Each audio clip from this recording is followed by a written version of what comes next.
Expectations of more quantitative easing from the Fed and other central banks has seen the price of gold hit new record highs. The strength in gold carrying other metals like palladium standout gainer on hopes of a recovery in demand from the Chinese auto industry. Let's talk a little bit more about the kind of rally that we've seen in gold and silver and copper, palladium. Joining us now is James Turk. He's the chairman and founder of Gold Money, which buys and stores precious metals for investors. James, thanks very much for joining us. David, of course, sitting on the panel as our guest host. The question seems to always be, is this move that we've seen in gold in the recent past more to do with dollar weakness, or is there a fundamental gold story that we're not listening to? Yeah, there's a fundamental gold story. You know, at any given time, it can be dollar weakness or dollar strength, and gold can still go up. And in fact, this decade, gold has risen at double-digit rates of appreciation on average every year against all of the world's major currencies. So we're in a bull market. It's got good fundamentals, and I think this is going to continue for the foreseeable future. Can I ask, who's actually buying the gold now? Is it still people looking for, if you like, fundamental value because of uncertainty, or is it being pushed more by more speculative means? Because the momentum is going one way, isn't it? Yeah. You know, it's interesting. There are two types of buyers in the gold market. You have the accumulators, those who understand that gold is good value. They buy the dips. And then you have the trend followers. They tend to buy the strength. And what we've seen since August, it's really been the trend followers more than the accumulators. But the interesting thing, we've seen something on this move up in the gold price that we hadn't seen basically all decade long. The accumulators are following very, very closely. You know, in the past they would wait for gold to drop 50 bucks before it came in. This time they're letting it drop, you know, 5, 10 bucks. Every dip has been well bought. So there's something special happening this time that we haven't seen all decade long. And I think that's one reason why we've seen so much power in the gold market over the past couple of years. Because at the end of the day, it's the physical buyers that really drive the gold price. You know, there's a lot of paper gold out there which are representations of gold. But when you own paper gold, you only own exposure to the gold price. And at the end of the day, it's the physical buyers that really are driving the market, and that's what we're seeing today. The physical buyers took the price of gold to about 1,100. That seemed logical. 1,150, 1,200 even seemed logical. What, producing an ounce of gold is, what, $1,000 per ounce, as I understand it. Correct me if I'm wrong.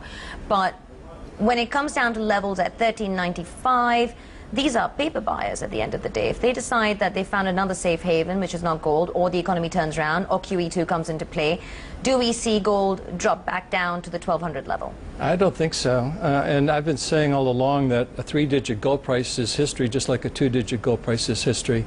You know, there's so much currency debasement going on, and there's so much concern about the banking system, sovereign debt. You know, people are really looking for a safe haven. In the 1970s, there were no safe, you could go to the Deutschmark or you could go to the Swiss franc as safe haven currencies, but there are no safe haven currencies today. And in an environment where you can't earn any interest, why hold a currency and take the risk when you can own gold or silver, a tangible asset, and avoid that risk?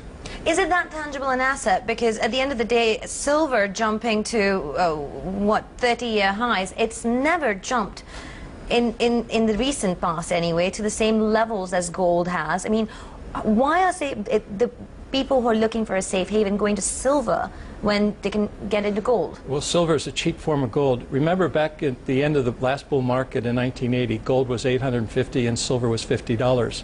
Today, gold is, you know, $1350. It's well over that $850 high, but silver's $23. It's less than 50% of what it reached in 1980. So if you want a tangible asset, you know, to protect yourself, you can buy gold or you can buy silver. The problem with silver, though, is there's a lot more volatility to it, because silver is both a monetary asset as well as a commodity that's used in industrial applications. So the demand for silver is very elastic in economic terms and very sensitive to changes in price.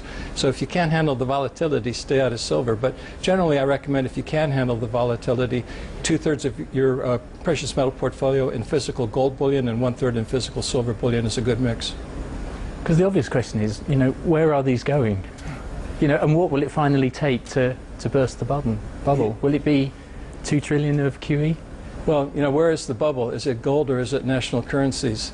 I tend to think it's more national currencies, because on a relative basis, gold is still very undervalued by historical standards.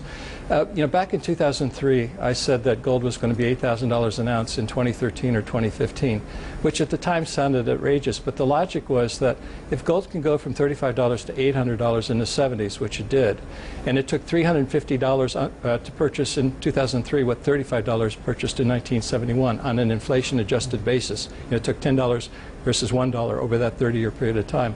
Why can't, on an inflation-adjusted basis, gold go from $350 to $8,000? It's basically did that in the 1970s. Why can't history repeat? When you go into periods of monetary crisis, after the illusions of prosperity from the boom, you get the bust. And during the bust, people look for safety rather than generating returns. And one of the best safe haven assets to own during a period of a bust is gold. So I think gold's going much, much higher. There is no bubble. Also, people say, well, it's come so far. But if you had said when the Dow was 1,300 in 1984 that it was expensive after breaking above 1,000, you missed the next 3 years where the price of the Dow Jones Industrials nearly tripled. I think you got a trouble yet in the gold price in the next 3 to 5 years. It's not going to be a straight line, but it's going much, much higher. Yeah, I think Jim Rogers agrees with you. I think he blatantly said he thinks gold is going up, and that's a story no one can change. Thanks very much for coming in, James. James Turk, of course, chairman and founder of